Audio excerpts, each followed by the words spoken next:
Assalamualaikum warahmatullahi wabarakatuh. Jumpa kembali dengan Mas Oke Channel. Mas Oke Channel di sini akan berbagi pengetahuan tentang security, ya, atau satuan pengamanan. Yang mana satuan pengamanan atau satpam ini adalah satuan atau kelompok petugas yang dibentuk oleh instansi atau badan usaha dalam rangka menyelenggarakan pengamanan secara swakarsa, ya, untuk menjaga aset milik perusahaan, untuk menertibkan area di perusahaan. Itulah daripada tugas satpam. Kemudian pada saat saya dulu mengikuti latihan satuan pengamanan, saya dapatkan ada materi kelas, kemudian ada materi lapangan. Untuk materi kelas materi kelas di sini yang saya dapatkan dulu kita adalah etika profesi, yang mana pola tidak, pola pikir, tingkah laku seorang security itu diajarkan di sana, ya. Etikanya menjadi seorang security harus berbuat apa itu diajarkan di sana. Termasuk tupoksi, tugas pokok fungsi peranan security. Tugas pokok security adalah intinya menjaga keamanan dan ketertiban di lingkungan kerja. Ya. Terus peranannya adalah membantu pimpinan dalam penegakan keamanan, ketertiban di area perusahaan atau lingkungan kerjanya. Kemudian fungsinya apa? Fungsi satpam adalah melindungi, mengayomi agar terjadi rasa nyaman, rasa tentram di lingkungan kerja itu menjadi aman, tertib. Itulah daripada fungsi security. Kemudian kita juga diajari turjawali, ya. Turjawali, pengaturan, penjagaan, pengawalan, dan patroli. Itulah bagaimana satpam mengamankan aset milik perusahaan, baik yang bergerak maupun yang tidak bergerak. Yang bergerak apa? Contoh manusia, tamu, supplier, ya.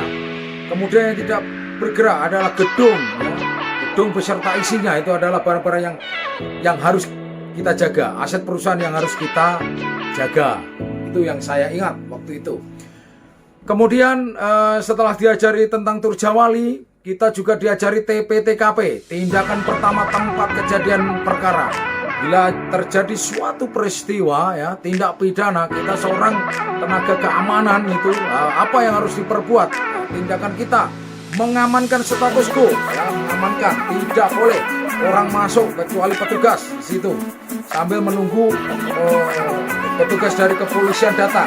Jadi kita pasang tali sehingga keaslian daripada TKP-nya itu akan terjaga.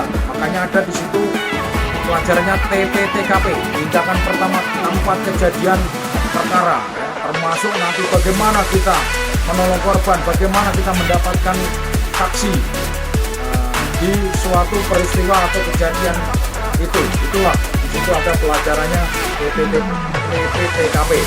Kemudian juga ada customer service atau pelayanan prima. Seorang security harus memberikan pelayanan yang terbaik kepada siapa saja, ya, termasuk kepada user atau owner atau atasan, siapapun harus kita berikan pelayanan yang terbaik sesuai daripada SOP yang ada. Ada pelajarannya juga SOP. Apa itu SOP? Standar operasional prosedur atau post order. Di situ ada juga pelajarannya. Masing-masing pos itu apa tugasnya?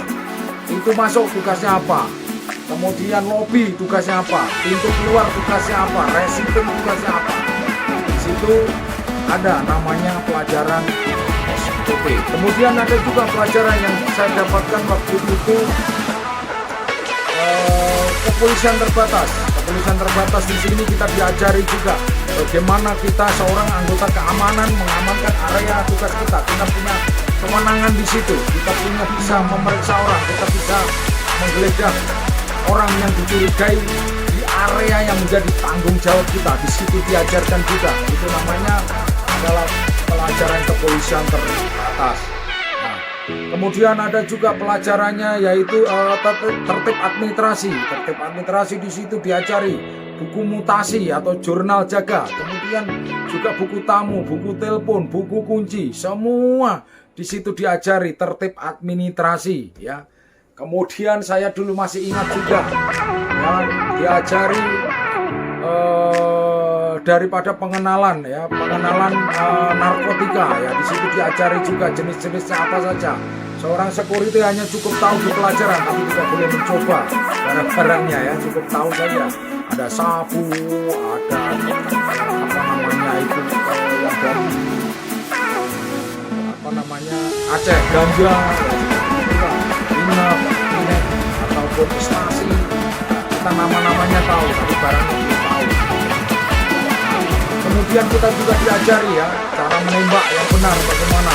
Seorang security kita pengenalan menembak pistol juga diajarkan di sana.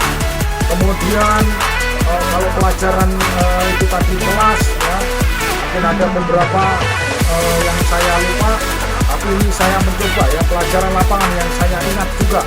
Itu diajari PBB atau PPM, peraturan baris berbaris dan peraturan penghormatan militer. Seorang anggota security kita harus tahu itu bagaimana PBB yang benar itu bagaimana. Kemudian senam lantas, cara mengatur lalu lintas. Seorang anggota security harus bisa mengendalikan arus lalu lintas, baik yang mau masuk maupun keluar di perusahaan. Makanya di situ diajari namanya senam lantas. Kemudian diajari juga senam borgol. Seorang security harus diajari senam borgol seri 1, seri 5, seri 6. Seri 1 sebagai alat memukul, seri 5 sebagai alat untuk menangkis, seri 6 sebagai alat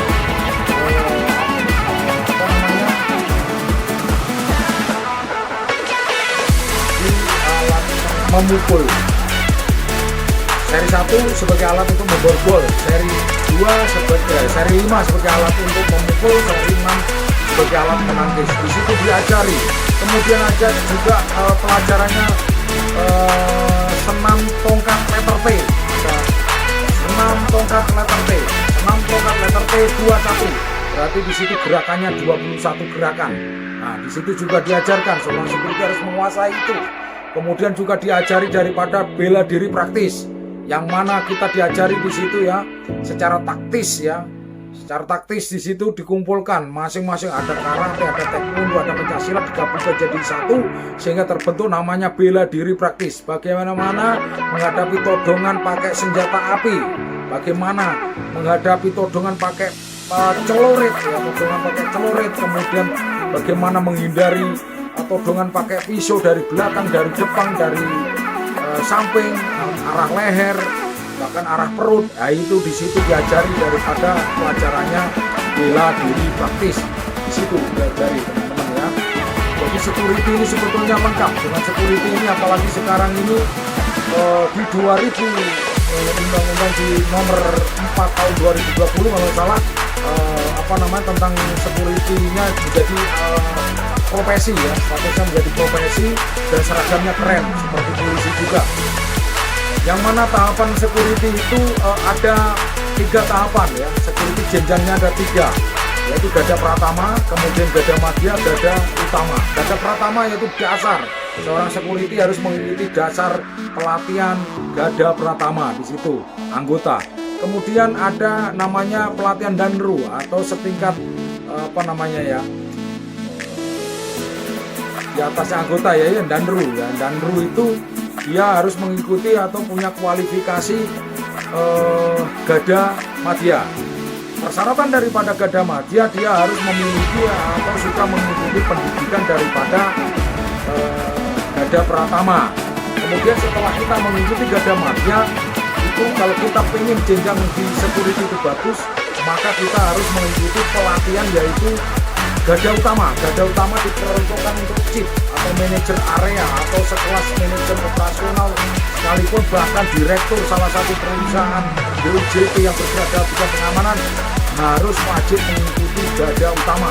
Nah, itu aturan baru yang rame-ramenya sekitar tahun 2019 itu harus ikut gadut atau gadut itu adalah gada utama ya, itu disingkatnya gadut, terkenalnya dengan gadut karena itu luar biasa juga, biayanya sangat cukup mahal ya, cukup mahal sehingga harus nabung dulu kalau mengikuti gada utama ya. Mungkin itu ya sedulur semuanya tentang pengetahuan security, nanti disambung lagi ya.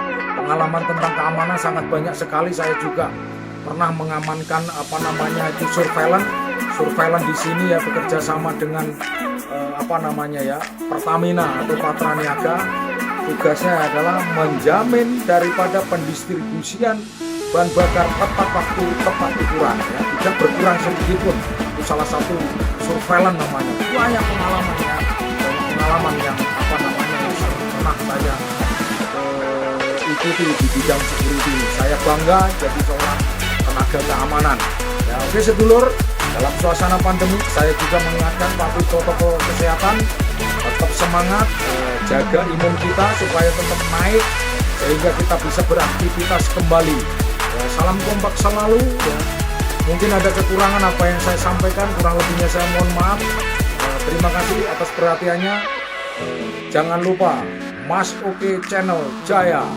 Assalamualaikum warahmatullahi wabarakatuh.